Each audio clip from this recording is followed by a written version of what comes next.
হ্যাঁ স্যার, আমি দেখ তো বাবা, এখানে কি লেখা আছে আমি না একদম বুঝতে পারছি না, একটু হোল্ড করুন প্লিজ। দেখতে পাচ্ছ একটা কাজের ফোনে আছি, ফোনটা যখন ইউজ করতে পারো না তাহলে কিনেছো কেন ফোনটা?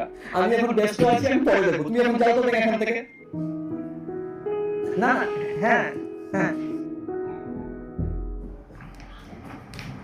রাখো ফোনটা। হ্যাঁ, একটু দাঁড়ান।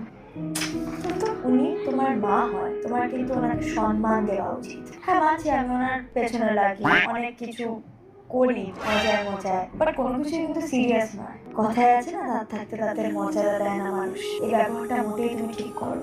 এক্ষুনি চলো, এক্ষুনি সরি বলবে। আর কি দেখতে চাইছিল ফোনে এক্ষুনি দেখিয়ে দেবে। আসো আসো আসো। ছেলেটা আমার ভালো, শুধু বৌমার মনটা কালো। বিশ্বাস কর, আমার ছেলেটা খুব সাদা সিধা। ওই ধেমি মেয়ে ছেলেটা আমার ছেলেটাকে নষ্ট করে দিল। আরে